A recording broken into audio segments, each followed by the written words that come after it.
Hola amigos, en este video vamos a seguir con una notación distinta a la que estábamos empleando para las antiderivadas.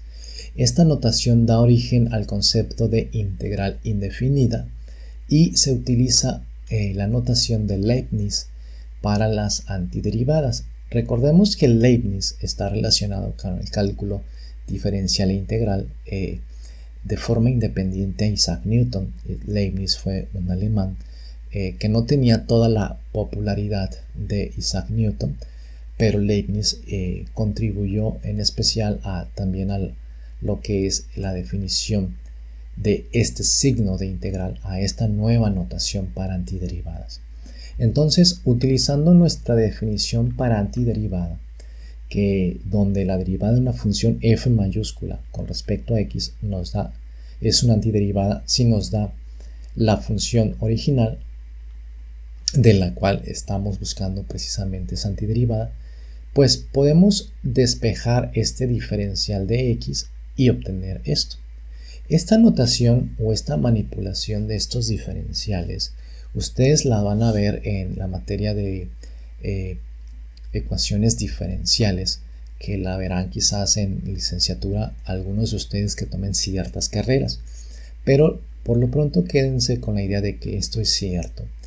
Y resulta que la integral de del diferencial de una función es la función más una constante, pero viendo la notación, pues este d de f de x es precisamente esto. Entonces le aplico este símbolo a esta definición y resulta que esto es lo que nos va a interesar. Decimos la integral indefinida de la función f de x con respecto a la variable x va a ser la función f más c. En otras palabras, antes buscábamos la antiderivada de esta f y resultaba ser una función f, y la antiderivada general pues le poníamos esta constante. Ahora, poner esta f minúscula entre el signo, este signo que le vamos a llamar signo de integral, y este de x, es como pedir la antiderivada de esta función f minúscula. Entonces la antiderivada de esta cosa es esto, como ya lo hemos visto en el otro video. Esto es el signo de integral y es ampliamente utilizado. Si ustedes ponen integrales, les aparece esa notación. ¿Sales?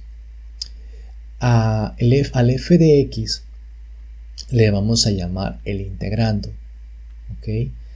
La x va a indicar la variable de integración. Por ejemplo, aquí esta es una función que depende de x. Y si esta x, con esta x, me estoy refiriendo a la x que aparece en el diferencial de x, no a esta. Fíjense, si aquí yo tuviese f de y, que la variable de esta función fuese y, y aquí de x, pues esta cosa, el integrando, se comportaría como una constante. ¿Sales? Eso lo vamos a ir viendo poco a poco en los siguientes ejemplos. Entonces llamamos a este dx diferencial de x, que indica la variable integral, y f de x más c pues es la antiderivada o antiderivada general, y a esa constante c, que representaba una familia, que nos permitía obtener una familia de antiderivadas de la f minúscula, en este contexto le vamos a llamar constante de integración. ¿Sabes? Esto es bien importante. Con base a esto pasamos a una primera regla que la ponemos como parte de un teorema porque se puede demostrar, que es la regla para la potencia. Esto va a ser casi el 100% de las técnicas detrás de la integración. La regla para la potencia. Y ahorita les va a caer el 20 porque encontraban de una manera las antiderivadas, porque como que se veía que tenían que sumarle un 1 a los exponentes. Fíjense, la regla para la potencia dice: si r es cualquier número racional excepto menos 1, entonces el resultado de esta integral de x a la r, ¿sí?, es x a la r más 1 entre r más 1 más la constante de integración. ¿Por qué r tiene que ser diferente de menos 1? Pueden tener la función x a la menos 1 pero esta función por el momento no la sabríamos integrar hasta más adelante en el curso. Y si r vale menos 1, de acuerdo a esta definición, pues tendríamos que estar dividiendo entre 0, lo que no está permitido. Sabemos que dividir entre 0 nos conduce a un infinito, ¿sí? Aquí estoy haciendo algunas observaciones. Si r es igual a 0, pues tendría la integral de x a la 0, es decir, x a la 0, cualquier número elevado a la 0 es un 1, y simplemente la integral del diferencial de x pues es x más una constante de integración. R tiene que ser diferente de menos 1. ¿Por qué? Porque 1 entre 0 implica un infinito. Fíjense, dividir como 1 entre 0 lo podemos dividir, nos podemos ir aproximando a este 0 como 1 entre 2, sería 0.5. Pero luego, si este 2 es un número más pequeñito, pues podría ser 1, 1 entre 1 es 1. Nótese que 0.5 es menor que 1. Pero ahora este 1 lo dividimos entre un medio, que es más pequeño que este 1, y esto me va a dar 2. Y luego así le podemos dividir 1 entre 100, que es mucho más pequeño que los anteriores, y me va a dar 100. Y como vemos, si yo sigo dividiendo entre números más pequeñitos, cada vez voy a obtener números más grandes. Entonces, ese infinito que aparecen por ahí significa que en el límite de una serie de cálculos, dividir entre un número cada vez más pequeño, n, el resultado es un número cada vez más grande. El infinito no es un número, ¿sí? Simplemente es una forma de denotar que los números que obtenemos son cada vez más y más grandes, y hay una cantidad enorme de esas posibilidades, ¿sales? Porque cada vez podemos considerar un número más pequeño que otro, ¿ok? Entonces lo que vamos a obtener cuando dividimos entre 0 pues es precisamente un error, error en la calculadora, o un infinito que lo podemos representar como de esa manera. Acá lo que tengo es una notación del límite que ustedes igual y vieron en su curso de derivadas, y lo que les acabo de mencionar está representado matemáticamente. En el límite, cuando n tiende a 0, 1 entre n, si este se va haciendo más chiquito, obtenemos un infinito. También lo podemos ver como que si este n lo represento como 1 entre m, si m tiende a infinito, aquí tengo algo distinto, m se va haciendo cada vez más grande, pues un 1 entre un número cada vez más grande, que es lo que obteníamos acá, 1 entre esto me daría 0, ¿sales? Sería como dividir 1 entre un número que tiende a 0, y esto también es infinito, es otra manera de hablar de esto. Y tenemos otro límite que aquí se los pongo porque es interesante que lo conozcan. Si yo tengo 1 entre k, pero donde k es un número cada vez más grande, pues esta división les va a dar un número cada vez más pequeñito, todo lo contrario, ¿sales? Aquí n es un número muy chiquito, tiende a ser un número muy chiquito, obtienen algo que es infinito, y aquí k tiende a ser un número cada vez más grande y obtienen un 0. Eso lo van a estar ustedes viendo más adelante, pero yo aquí se los comento, ¿sales?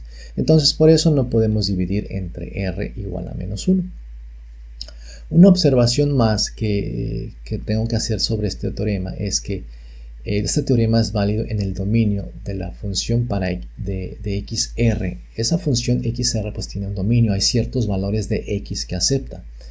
Si r es menor que 0, pero distinto de menos 1, fíjense, menor que 0, pero distinto de menos 1, debemos excluir para los valores de r el valor de la función en x igual a 0. ¿Por qué? Porque r no es menos 1, ok, está bien, es aceptable, pero ¿qué pasa si es menos 2? Pues tendríamos como x a la menos 2, y esto es igual a 1 entre x al cuadrado. ¿Y qué pasa si queremos evaluar esta función, si la queremos graficar? Pues x no puede ser 0. Entonces, si yo ploteo esta función, obtengo esto que ustedes están viendo en pantalla. No está definida en el origen. Entonces, el teorema es válido en el dominio de esta función. de la función que le llamamos integrando. ¿Sabes? Eso es importante, ¿ok? Es cosa de tenerlo en mente porque más adelante los integrandos van a ir cambiando y habrá situaciones en las que tenemos que razonar cierto resultado. ¿Sales? Muy bien. Vamos a tener un siguiente teorema que le estoy llamando el teorema 2, que son, estamos dando por hecho pues de que es la integral del seno de x con respecto a la variable x es menos coseno de x más c. Esto sale si solo si la derivada del seno pues es coseno. Vean que cuando derivábamos seno obteníamos coseno, pero ahora integramos y obtenemos menos.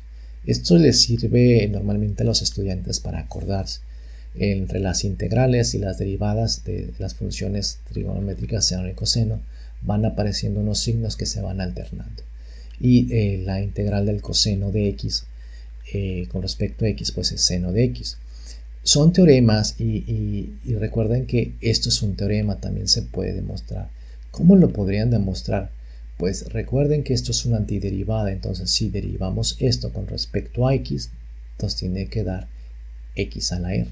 ¿Sales? Esto lo voy a ver un poquito más adelante en otra extensión a esta regla, pero aquí ustedes ya lo pueden ver de que esto es cierto, la integral de esto es esto. Y lo comento porque en principio podríamos demostrar que la integral de esto precisamente es esto. Es una forma directa y muy sencilla, pues es derivar esto, ¿no? Si derivan esto te va a dar seno de x, ¿sales? Y lo mismo ocurre para el caso del coseno. Un siguiente teorema tiene que ver con algunas propiedades de manipulación de la integral y su integrando. Dice, la integral indefinida es un operador lineal. Suponga que f y g tienen antiderivadas, es decir, se pueden derivar esas funciones. Entonces, y sean antiderivadas, perdón, integrales indefinidas, es decir, que se pueden integrar. Y sea k una constante. Entonces si yo tengo la integral de k por f de x, pues esta k simplemente la puedo sacar del signo de integral y preocuparme por integrar a f de x. Si yo tengo una integral donde en el integrando aparece como una suma de funciones, yo puedo partir esta integral choncha en pequeñas integrales, ¿sales? Esto se puede hacer porque el operador actúa en esta y luego este signo de integral estoy mencionando que es un operador, es algo que actúa sobre la función y le causa algo, en este caso la va a integrar. Entonces es lineal porque actúa sobre esto, pero también actúa sobre esto, como por medio de la suma. Entonces se puede obtener esto. Y de forma análoga, pues para el caso negativo, ¿sabes? Bien, vamos a, entonces, aquí fíjense que estoy demostrando estos teoremas. Estos teoremas también se pueden demostrar. Esto sí lo dejo simplemente ejemplificado para ahorrar un poquito de tiempo. Y esto es posible. Simplemente se agarran derivando toda la integral y les permite obtener el integrando. ¿Sabes? Si derivan todo esto, pues van a obtener k por f, que es lo que ven acá. Y en el caso de la segunda propiedad, algo parecido, nada más partido en dos partecitas, el primer caso y el segundo caso. Bien, por acá le puse que la propiedad 3 se lo dejamos para estudiantes, porque es algo que a los profesores nos gusta hacer, de dejar ciertas cositas a los estudiantes, para que se tomen un tiempo ahí mientras están viendo alguna caricatura. Voy a ver un ejemplo y con esto voy a cerrar este video, y es lo siguiente. Dice, encuentre la integral indefinida de la función f de x igual a 4x al cubo en menos infinito infinito. Este es el dominio de esta función. Puede tomar valores negativos y valores positivos y vamos a obtener una gráfica. Tengo esto entonces. En otras palabras, habíamos visto esta misma función cuando vimos el caso de antiderivadas. Encuentro una antiderivada de esto y pues teníamos que pensar en la función de tal manera que al derivarla nos diera esto. Esa es la definición de una antiderivada. Ahora la metemos aquí en el signo común integrando y sabemos que el 4 es una constante, la podemos sacar por el teorema 3. Acuérdense de esto, este 4 es la k, la podemos sacar. Entonces la sacamos e integramos esto. Nos queda x a la 3 de x, aplicamos la regla para la potencia y a este 3 simplemente le sumamos un 1 y lo dividimos entre 3 más 1 más una constante de integración que yo le estoy llamando C1. Fíjense, el resultado de la integral es esto más la constante, por eso lo estoy poniendo entre paréntesis. Entonces, formalmente este 4 multiplica este término y a esta c.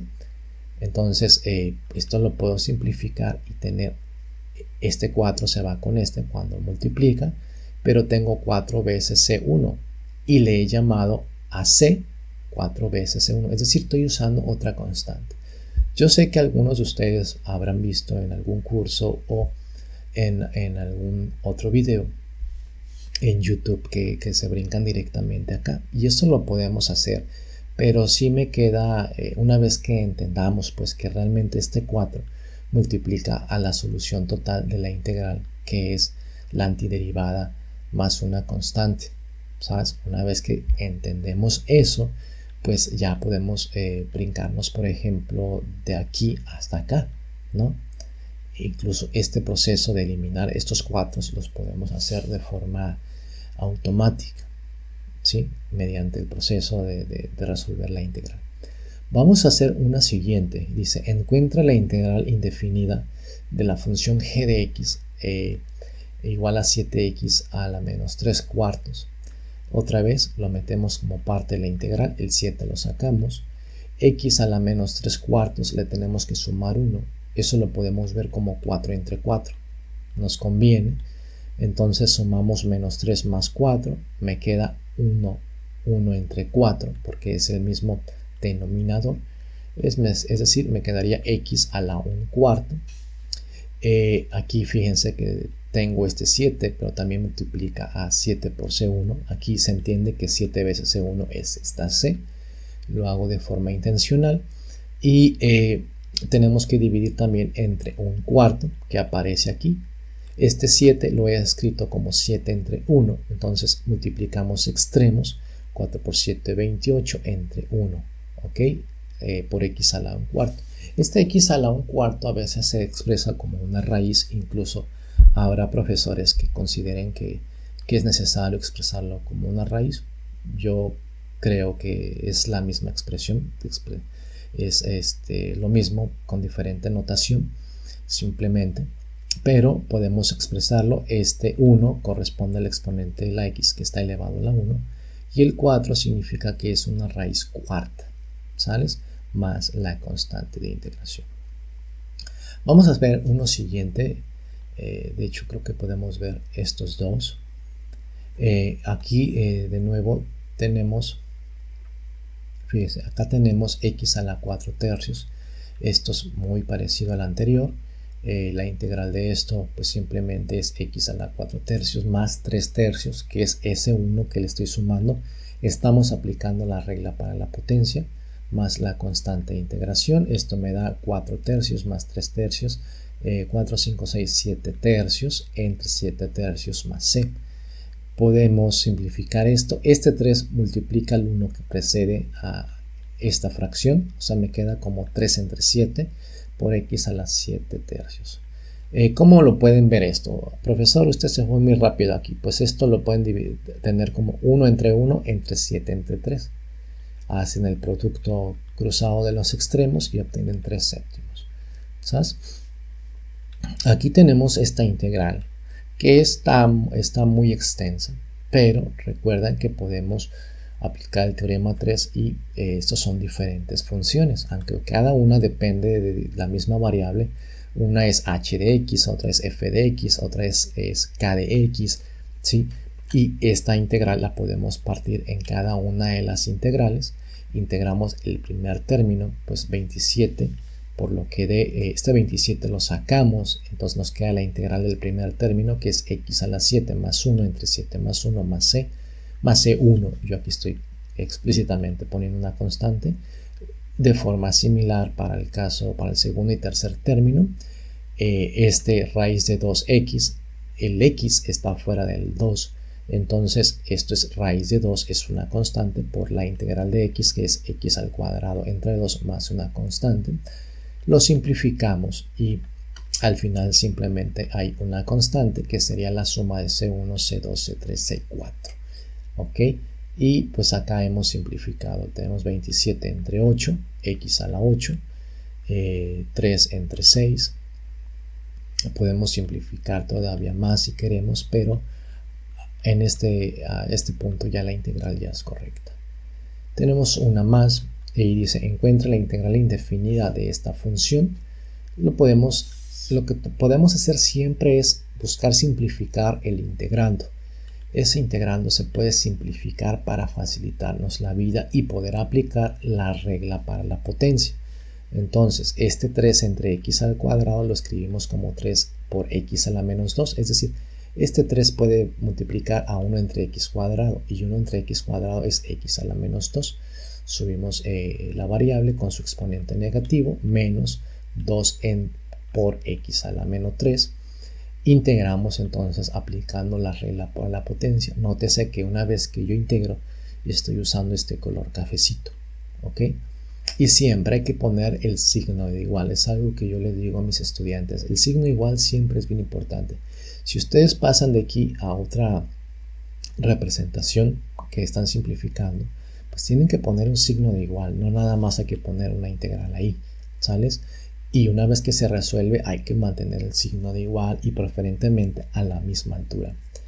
Eso es algo que tenemos que cuidar, así como cuando ustedes aprenden gramática y aprenden ciertas reglas para escribir texto, pues hay ciertas reglas en la notación matemática y eso hay que respetarlo. Entonces tenemos la integral de 3 por x a la menos 2 más 1 entre menos 2 más 1, menos 2 por x a la menos 3 más 1 entre menos 3 más 1 más c. Menos 2 más 1 nos da x a la menos 1 entre menos 1. Este menos lo podemos multiplicar por el 3 que aparece aquí, sería menos 3. Y este x a la menos 1 lo podemos bajar como menos 1 entre x. Fíjense que aquí hay un error en esta presentación. Este 3 tiene que estar presente acá. Este menos 2 con este menos 2 se nos va y menos por menos es más. Y este x a la menos 2 es simplemente 1 entre x al cuadrado más la constante de integración. Aquí tenemos otra vez una integral muy parecida a la anterior, donde podemos separar e integrar término por término, pero nótese que aquí aparece du. Eso es algo que suele pasar en algunos estudiantes, que se confunden pues cuando el integrando,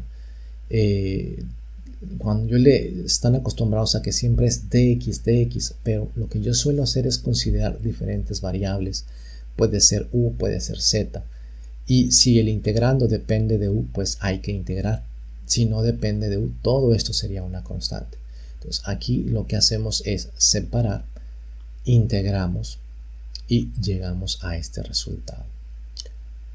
¿Sales? Aquí tenemos otra integral donde tenemos 1 entre raíz entre t al cuadrado. Lo subimos como t a la menos 2.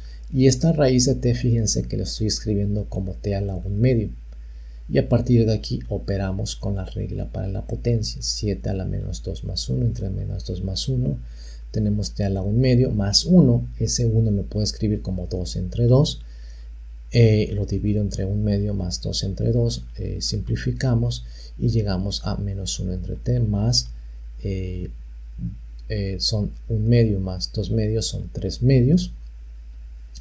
Pero haciendo el producto de simplificación, este 2 termina arriba, o sea, termina siendo 2 entre 3. ¿Sabes? Y finalmente terminamos este video con esta regla para la potencia. Si puedo, en este video les voy a anexar parte de esta presentación para que ustedes la pueden usar como guía de estudio, tomando en cuenta algunos de los errores que voy identificando. Y lo que sigue es una regla generalizada para la potencia. Vamos ahora, en vez de que tengamos variables, vamos a considerar que son funciones elevadas a una cierta potencia. Y va a ser algo muy parecido. Eso lo dejamos para un próximo video y nos vemos hasta la próxima.